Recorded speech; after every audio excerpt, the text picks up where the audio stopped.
જય બજરંગ મિત્રો, વિજોગીના દિલની વાતો સાથે હું લખન પરમાર તમારા બધાનું સ્વાગત કરું છું. મિત્રો, મળવાનું ઘણા ટાઈમ પછી થયું આપણે બધાને. તમે મારા વાલા દર્શક મિત્રો છે, પણ છતાં ઘણા ટાઈમથી નહોતા મળી શક્યા. એટલે આજ મને ખરેખર તમને મળવાની ખૂબ આનંદ છે. એવી જ આજ આનંદ સાથે એવા વ્યક્તિને મળાવવાના છે મિત્રો. આમ તો તમે અમારી ચેનલમાં જોતા હોય કોઈ પ્રેમ કથા, કોઈ પ્રાચીન લવ સ્ટોરી, કોઈ એવા વીર પુરુષની વાતો. પણ આજે એક એવા ભગતની વાત કરવાની છે કે જેના કાર્યની કોઈ આપણે સીમા નથી, એવું કાર્ય કર્યું અને મારે તમારી હારે મળાવવા છે. તો મિત્રો, આજથી ઘણા વર્ષો પહેલાં રાષ્ટ્ર શાયર ઝવેરચંદ મેઘાણી અને મેઘાણીને પગલે જેનીએ પોતાનું આખું જીવન અર્પિત કર્યું મેઘાણીને, એવા વ્યક્તિ સાથે મળવું છે. તો મને આપણા સાહિત્યનો એક મેઘાણી પ્રત્યે એક દુઓ યાદ આવે કે તારી કવિતા તણા અને જેનીએ પીધેલ પાણી એને લાખો સરોવર લાગશે મોરા મેઘાણી. એ વ્યક્તિએ મેઘાણીની કલમના પાણી પીધા અને એને એક એવો વિચાર આવ્યો કે હવે આપણે જીવન સમર્પિત કરવું તો મેઘાણીને કરવું. ઘણા ભક્તો દેવી દેવતાના હોય, ઘણા સાધુ સંતોના ભક્તો હોય, પણ આ ભગત એક એવો થયો કે મેઘાણીનો ભગત. અને પોતે મેઘાણીના આખો મંદિર ઘરમાં પોતાના બનાવેલું છે અને એના જ વિશે વાત કરીએ તો આમ તો પોતાને કંઈ પરિચયની જરૂર નથી, જગ જાહેર વ્યક્તિત્વ છે, પણ છતાંય એના મુખેથી જ એનો પરિચય લઈએ. તો રણછોડ બાપા, તમારું અમારા આ કાર્યક્રમમાં દિલથી સ્વાગત કરીએ. રણછોડ બાપા, આપણા દર્શક મિત્રોને તમારો પરિચય, ગામ, નામ, ઠામ આપો. મારું નામ રણછોડભાઈ મારું, ગામ પાલીતાણા, ભાવનગર જિલ્લો, જૂનું નામ ગોહિલવાડ, પાલીતાણા મારું ગામ. અને મેઘાણી મંદિર મારા મકાનનું નામ. મેઘાણીના પગલે ભમનારો રણછોડભાઈ મારું, મેઘાણી ભગત. અને મેઘાણીના પગલે આખા સૌરાષ્ટ્રમાં પ્રવાસ કરનારો રણછોડભાઈ મારું નામ. હવે રણછોડ બાપા, તમે વાત કરી કે મેઘાણીના પગલે ભમનારો હું વ્યક્તિ. તો તમે મેઘાણીના પગલે કઈ રીતના ભમ્યા? તમને આ મેઘાણી વિશે કઈ રીતના આવો પ્રેમ, આવો વિચાર કેમ આવ્યો, એ અમારા દર્શક મિત્રોને થોડું બતાવો. અને હું નાનપણથી મેઘાણી, મારા દાદા મેઘાણી સાહિત્ય વાંચતા, એમાંથી મને એમાં રસ જાગ્યો. પછી તો કાળક્રમે મેઘાણીના પુસ્તકો લીધા અને એ પુસ્તક વાંચતો. એમાં સૌરાષ્ટ્રની રજધાર, બારવટિયા વગેરે. મેઘાણી જે સૌરાષ્ટ્ર વિશે લખ્યું હોય એમાં મને વધુ રસ પાછો. એટલે મેઘાણીના સાહિત્ય વાંચ્યા પછી એમ થયું કે હવે મેઘાણીના પગલે ભમવાનું શરૂઆત કરવાની છે. પણ સંજોગો એવા હતા કે જવાતું નહીં. પણ એક સમય એવો આવ્યો 2002માં કે નીકળી પડ્યો ઠેલો લઈને સૌરાષ્ટ્રમાં. પણ જાવું ક્યાં પહેલું મેઘાણી. એટલે મેં એવો વિચાર કર્યો કે વેજલકોઠે મેઘાણી જ્યારે ગયા હતા 1928માં, ત્યાં મારે જવાનું એમ. એટલે હું પ્રથમ મેઘાણીના પગલે વેજલકોઠે, ગીરમાં તુલસીશ્યામનું જંગલ છે, અને મેઘાણીને 1928માં ગયા હતા દુલાગઢને. ત્યાં હું ગયો, ત્યાંથી મેં મેઘાણીના પગલે ભમવાની શરૂઆત કરી. મેઘાણીના પગલે એ તારીખ એ વખતે 4/9/2002 બુધવાર હતો. અને એ મેઘાણી જે વેજલકોઠે ગયા એ જગ્યાનું મેઘાણીના પુસ્તકમાં વર્ણન કર્યું છે. અને એની પુસ્તક નાને સૌરાષ્ટ્રના તીરે સૌરાષ્ટ્રના ખંડેરોમાં એનું વર્ણન કર્યું છે. મેઘાણીએ જે અંદર લખ્યું એ પ્રમાણે મને બધા પુરાવા મળ્યા. અને પછી એમ થયું કે હવે મેઘાણીના પગલે જ જીવન પૂરું કરવું. વેજલકોટેથી મેં એવી પ્રતિજ્ઞા લીધી એમ. ત્યાંથી મેઘાણીના પગલે ભમવાનું મેં શરૂ કર્યું. રણછોડ બાપા, તમે વાત કરી કે હું મેઘાણીના પગલે ભમ્યો સૌરાષ્ટ્ર આખામાં. હવે એ ભમવામાં, એ સમયમાં તમે જેટલી સૌરાષ્ટ્રની રજધાર ભાગ 5માં જેટલી જગ્યા દર્શાવેલી છે મિત્રો, સૌરાષ્ટ્રની રજધારમાં ભાગ 5માં 5 ભાગમાં મેઘાણીએ જેટલી પ્રેમ કથાઓ, શૌર્ય કથાઓ, નર નારીની વાતો લખેલી છે, જવામર્દોની વાતો છે, બારવટિયાની વાતો છે. એ વાતો એ સ્થાન ઉપર જઈ અવશેષો સાથે, મંદિરો સાથે ફોટોગ્રાફી કરી અને રણછોડ બાપાએ 2 ગ્રંથ મીડ્યા. મેઘાણીના પગલે પગલે જે ભમવાની રણછોડ બાપા વાત કરે એમાં 2 ગ્રંથ લખ્યા. એ ગ્રંથ વિશે આગળ વાત કરીએ. અને જે તમે ગ્રંથ લખ્યા રણછોડ બાપા, એ ગ્રંથમાં તમને સારા નબળા ઘણા અનુભવો થયા છે. પછી જ્ઞાતિના ભેદભાવને પણ માન સન્માન અપમાનની પણ વાતું થયું છે. એવું બધું અમારા દર્શક મિત્રોને તમારા ગ્રંથ સાથે. એમાં મેઘાણીના પગલે મેં ભમવાનું શરૂ કર્યું. પછી એવો વિચાર આવ્યો કે મારે મેઘાણી વિશે જ પુસ્તક લખવું. પુસ્તક લખવું એમાં પાછું જે ખાટા મીઠા અનુભવો ત્યાં હોય, સત્યથી નજીક હોય એ લખવાનું. મેઘાણીએ જે ઉલ્લેખ કર્યો હોય એ પુરાવા છે કેમ એ પાકું કરવાનું. એ પછી એમ કરતાં મેં ભમવાનું શરૂ કર્યું સૌરાષ્ટ્રની અંદર. એમાં 18 વર્ષ સુધી એ સંશોધન હાલ્યું મેઘાણીના પગલે. એમાં મેઘાણીને પુસ્તકો સૌરાષ્ટ્રની રસધાર, સૌરાષ્ટ્રની બારવટિયા, સૌરાષ્ટ્રના ખંડેરો, સૌરાષ્ટ્રના તીરે તીરે, પરકમમાં રા ગંગાજળિયો, એ પુસ્તકના આધારે હું બધી ભમ્યો. અને મેઘાણીએ જે લખ્યું એના અવશેષો મને મળ્યા. એ બધું મળ્યું. નદીઓ, નાળા, ખાંભીઓ, પાળિયા વગેરે એની ફોટોગ્રાફી કરીને સાથે સાથે માણસોનો પણ અનુભવ થયો. એમ 22 જ્ઞાતિના હું સંપર્કમાં આવ્યો અને બધા પ્રત્યે પ્રેમ, લાગણી મળી. એમાં ખાટા મીઠા અનુભવો થયા, દુઃખે પડ્યા, તડક્યા, સાયા, અને નાનો માણાના હિસાબ આવકારે પણ ક્યાંક મળતો અટકી ગયો હોય એવું પણ બધું બનેલું.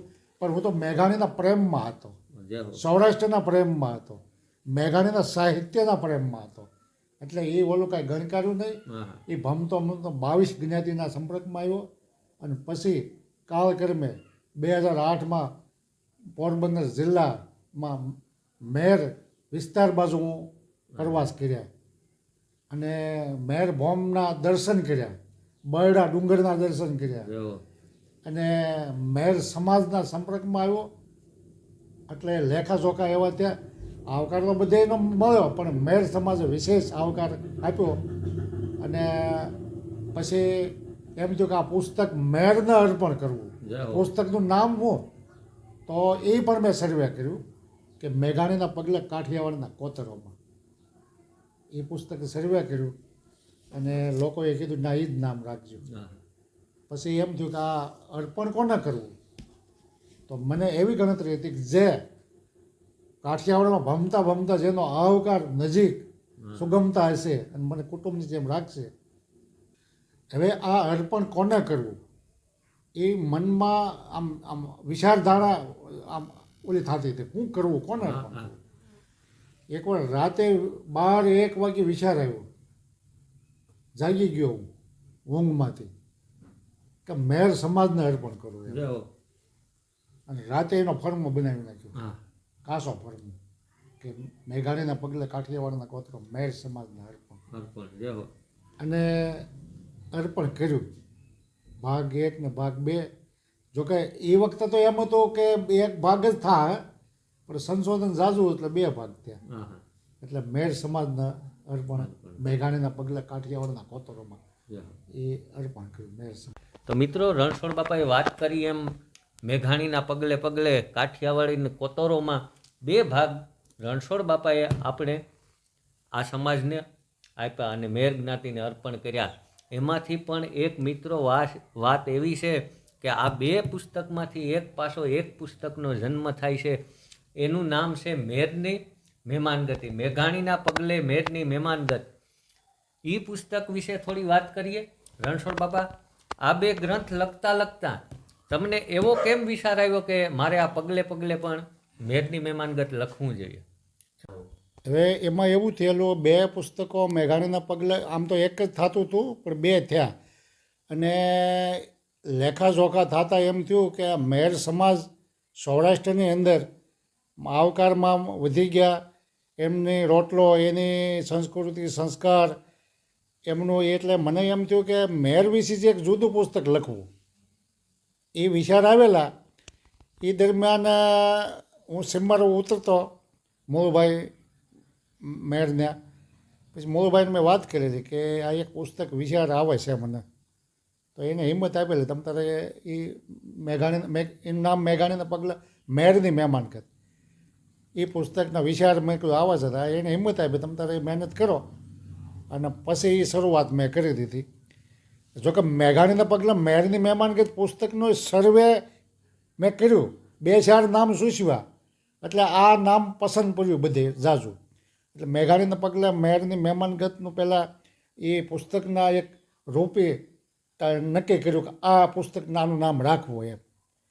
અને પછી તો મારા અનુભવો હતા 2008થી હું પ્રથમ બરડા પ્રદેશમાં આવ્યો, ત્યાંથી બરડા પ્રદેશ એટલે એમાં ઘેડ આવી જાય, બરડો પ્રદેશ આવી ગયા, જામનગર સુધીના મેરના જે અનુભવો થયા, એટલે મને એમ થયું કે મેઘાણીના પગલે મેરની મહેમાનગત પુસ્તક હવે જેમ બને વહેલા બનાવવું એમ, અને શરૂઆત કરી હતી. રાત દિવસ ઘણા મારા અનુભવો તો હતા જ અંદર, પછી નવા અનુભવો ઉમેર્યા, એમ કરીને આખું પુસ્તક તૈયાર થયું. અને હવે આનું વિમોચન ક્યાં કરવું, પોરબંદર બાજુ કરવું કે ભાવનગર બાજુ. પછી જોકે મોરારી બાપુ તો મારા પહેલેથી મને એ બાપુ મેઘાણીના રૂપમાં જોવે છે, એટલે આમાં મોરારી બાપુના આશીર્વાદથી આ પુસ્તકનું લખવાનું શરૂ કર્યું હતું. એટલે હવે બાપુના હાથે વિમોચન થાય એવી મારી ભાવના. પછી તો મવા ગયો, કાકીણીની કથા એ વખતે શરૂઆત થઈ ગઈ હતી, એટલે બાપુના પુસ્તક મેં આપ્યું, અર્પણ કર્યું, બાપુ આનું વિમોચન કરવાનું છે. બાપુ કે કાકીણીની કથામાં વ્યાસપીઠ ઉપર ત્યાંનું વિમોચન કરવાનું છે.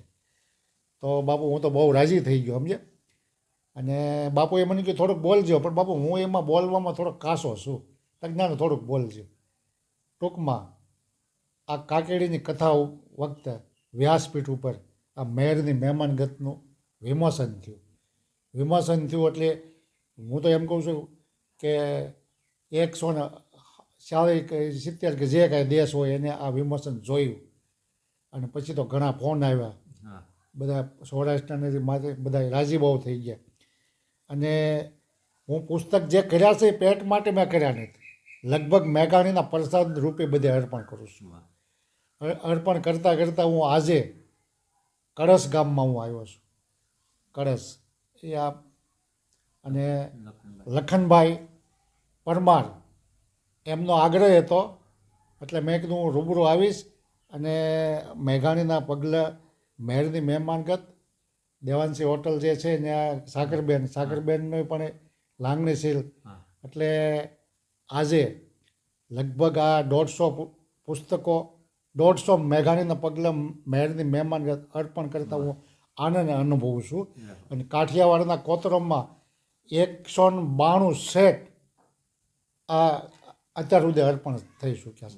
આ મેઘાણીના પ્રેમ ઉપર આ બધું કામ થયું, અને મેરના પ્રેમ ઉપર મેરની મહેમાનગત પુસ્તક લખાણું છે. હવે વાતો બધી પુસ્તકની કરી, અને હવે રણછોડ બાપાના જીવન વિશે થોડું પૂછવું. રણછોડ બાપા તમને, અને મેં તમારા વિશે જોયું એટલે મને ખબર પડી કે તમારા આરાધ્ય પ્રત્યે એવું તમારું ભક્તમય જીવન છે, અને તમે મેઘાણીને એક દેવરૂપી વ્યક્તિ માનો છો, અને તમે તમારા ઘરમાં પોતાના ઘરમાં મંદિર બનાવેલું છે. એ મંદિર વિશે અને મને એક સાંભળવા મળ્યું કે તમે એક ઓટલો બનાવેલો છે, મેઘાણી ઓટલો, એના વિશે અમારા દર્શક મિત્રોને મારે જાણવું છે. જીવન જ આખું મેઘાણીના પુસ્તક વાસન ઉપર પૂરું કર્યું, મેઘાણીના પગલે. પછી મને એમ થયું કે મેઘાણી તો એક એવા આપણે દેવ તરીકે મેં રાખ્યા મેઘાણીને, એટલે એ વિચારધારા ઉપર મેઘાણીનું મંદિર બનાવ્યું ઘરે, અને મેઘાણી સ્મૃતિ ભવન. એટલે મેઘાણીમાં એમાં પુસ્તકો, મેઘાણીની મૂર્તિ, અને તમને જ્યાં આવો મેઘાણી ભવનમાં આવો તો મેઘાણી જ દેખાય. એટલે મેઘાણી સ્મૃતિ ભવન. પછી આમ તો હું અભણ માણસ, એક ચોપડી નપાસ સતત ગેરહાજર, ઠોઠ વિદ્યાર્થી ઠોઠ, અને શરમાવ એવો ને કે નિશાળમાં જાવ ને તો સાહેબની બીક લાગે. 3 વર્ષે તો એકવાર પાસ થયો હતો હું. વાહ. પણ છતાં આવડું બધું કામ કરી એમાં એવું થયું છે કે દાદાજી મેઘાણીને વાંચતા ને એટલે હું 2 હતો ને 3 વર્ષ નિશાળે ગયો ને એટલે એ હિસાબે ક ગ ને આવડતું હતું એટલે વાંચવાનું શીખ્યો. અમારા સમાજમાં અમારા પરિવારમાં અમારા અંગત પરિવારની અંદર ભણતર ઓછું પણ વાંચનનો શોખ એ કારણથી મેઘાણી સાહિત્યનું વાહ. વાંચવાનો શોખ જાગેલો. પછી તો મંદિર બનાવ્યું ને મેઘાણીને દેવ તરીકે રાખ્યા ને મેઘાણીને પગલે ભમ્યો ને પછી મને એવો વિચાર આવ્યો કે હું મેઘાણીને શમશાન સુધી મારે સંભાળવા છે. વાહ. એટલે મેઘાણી સમૃદ્ધિ ઓટલો બનાવ્યો જય હો. અને ત્યાં મારો જન્મદિવસ ઉજવ્યો. 60મો જન્મદિવસ શમશાનમાં ઉજવ્યો. 250 માણસોને ત્યાં ભોજન આપ્યું. જય હો. મેઘાણીના પગલે ભમતા ભમતા શમશાન સુધી મેઘાણી સંભાળ્યા એ માટે ત્યાં મેઘાણી ઓટલો બનાવ્યો. એટલે મારે અહીંયાથીમાં જ આમ તો મારે મેં આમ પુસ્તકમાં તો એ લખ્યું હતું કે મારા અવસાન પછી મારા માથાના વાળ અને મેઘાણીનું પુસ્તક મારા અવસાન પછી તમે દફનાવજો એટલે જેથી કરી પણ પછી એવો વિચાર આવ્યો કે મારે રૂબરૂ આ કરી નાખવું એમ. એટલે મેઘાણી સમૃદ્ધિ ઓટલાની અંદર મારું પુસ્તક મારા મસ્તકના વાળ એ અંદર એક નાનો નિજ મંદિર બનાવ્યું નાનું એમાં એ ભંડાર્યા. એટલે સાંભળો સૌજનો સૌ હું સૂતો હોઉં શમશાનમાં. વાહ. આ ભંડારજો ગ્રંથ ગોરમાં મેઘાણીના માનમાં. આહા. એટલે મેં મેઘાણીના ઠેઠ શમશાન સુધી સંભાળ્યા એ નિમિત્તે મેં મેઘાણી ઓટલો બનાવ્યો. વાહ. વાહ. અને અમારા દેહદાન અમે 2 જણે પતિ પત્ની દેહદાન કરેલા છે. એટલે જ્યારે અમારું અવસાન થાય ત્યારે રેડ ક્રોસમાં આ દેહ હોપાઈ જાય. એટલે આ મેઘાણી મંદિરે કોઈ વસ્તુ રહે નહીં. એટલે પ્રતિક રૂપે મારા માથાના વાળ અને મેઘાણીનું એક પુસ્તક ને મારું લખેલું એક પુસ્તક જય હો. એ શમશાનની અંદર એ આમ આ દફનવિધિ અને નાચ મારા સમાજની વચ્ચે એ કામ કર્યું. એટલે મેઘાણીનો હું જીવો ક્યાં લગીને સંભાળ્યા એના પુરાવા મેં હા. મારા પાલિતાણાના શમશાનમાં આવીને તમે જોઈ શકો છો. વાહ. મિત્રો, આ પોતે રણછોડ બાપાએ એના જીવન ચરિત્રની વાત કરી તમને કે મેઘાણી પ્રત્યે પોતાને અટૂટ પ્રેમ ને આ પ્રેમની કોઈ વ્યાખ્યા નથી. જેટલું હતું એટલું પોતે પોતાનું નિસોડી અને મેઘાણીને અર્પણ કર્યું. એટલે મને ભૂદર દાદાનો એક દુવો યાદ આવે કે પ્રેમના ઉમટે પૂર અને અત્ર્યા ઓબા લીએ પછી તરિયા લેવે તાગ એ ભમર્યું વિંધીને ભૂદરા. વાહ. આવા આવા તરિયા માણસો તાગ લઈ અને અત્યારે મને ને તમને આવા ત્યાગરૂપી આવા પુસ્તકો મઢી પોતાની કલમે અને આપે છે. મિત્રો, તો આ રણછોડ બાપાની વાતો હતી ને હજી ઘણી વાતો કરી ગયું છે. અમે આ 3 ગ્રંથ લખ્યા. એ ગ્રંથ આ સમાજને એક ભેટ રૂપે તમે આપ્યા. નિસ્વાર્થ. કોઈ પણ તમારે આ ગ્રંથમાંથી સ્વાર્થ નથી. એમાંથી તમે આ 3 ગ્રંથ તો હવે આપ્યા આ સમાજને.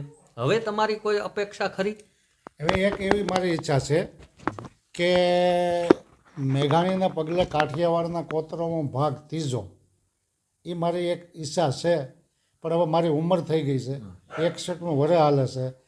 જો શરીર સક્ષમ હોય, જો આમ થોડુંક તાકાત રાખવું તો એક ઈચ્છા એવી છે કે મેઘાણીના પગલે કાઠિયાવાડના કોતરોમાં ભાગ 3 એમાં જે રહી ગયેલી વાત હોય એ પછી નવીન ઉમેરવાનું કે આ ઓટલો બનાવ્યો એ પછી આ જેને મેં અર્પણ જેને કર્યા ને એની તમામની પાસે નામાવલી એમ કરીને 3 ભાગ કદાચ ભવિષ્ય માટે એ 2027 સુધીની અંદર એ ઈચ્છા છે મારી. બાકી તો ઈશ્વર આધીન, ઈશ્વર કામ કરાવશે તો કરીશું. ને કદાચ જેટલું કામ થયું એનો સંતોષ છે મને. તો મિત્રો, આ હતા પાલિતાણાથી રણછોડભાઈ મારું, જેની ઝવેરચંદ મેઘાણીના પગલે અનેક કાર્ય કર્યા અને પોતે મેઘાણીને આખું જીવન અર્પણ કર્યું. આનંદ આવ્યો ખૂબ વાતો કરવાનો અને હજી પણ આગળ મોકો મળશે તો વાતો કરીશું. અને મિત્રો, ખાસ કરીને જણાવવાનું કે મારી યુટ્યુબ ચેનલ વિજોગીના દિલની વાતો એમાં જેટલી પ્રેમકથા આવી એ સૌરાષ્ટ્રની રજધારમાં પણ લખેલી છે બધી. અને અમે જઈ કોઈ પણ જગ્યાએ ગયા ત્યાં મોટો ફાળો રણછોડભાઈ મારુનો છે. એનીએ સંશોધન કર્યું. એ સ્થાનિક અવશેષોના, ખાંભીઓના, મંદિરોના ફોટા અમારા સુધી પહોંચાડ્યા, આ બુકુના પાને પાને કંડાર્યા, એ બદલ પણ રણછોડભાઈ તમારો ખૂબ ખૂબ આભાર. આજે મળવાનો મોકો મળ્યો અને અમારે આંગણે મહેમાન થયા. વિષય તો મારો ઇન્ટરવ્યૂનો ન જ પ્રેમકથાનો છે, પણ છતાંય આવા વ્યક્તિને મળવાની ખૂબ આનંદ થાય. અને મને ભૂદત દાદાનો એક દુઓ યાદ આવે કે શીત જેના સોખા એની જાતું ન જણાય, અવધ એઠા ખાય એ ભીલડીના બોર ભૂદરા. એવા આ રણછોડ બાપા. અને મિત્રો, હવે અમે વિદાય લઈએ. ફરી પાછા એક પ્રેમકથા સાથે, લવ સ્ટોરી સાથે, એક કથા સાથે ફરી મળશું મેળે ખેડે, મળશું ગામ ગીએ, એક દી નહીં મળીએ મેકરણા ધરતી ધાક દીએ. હરિઓમ, જય બજરંગ, પધારો પાછા.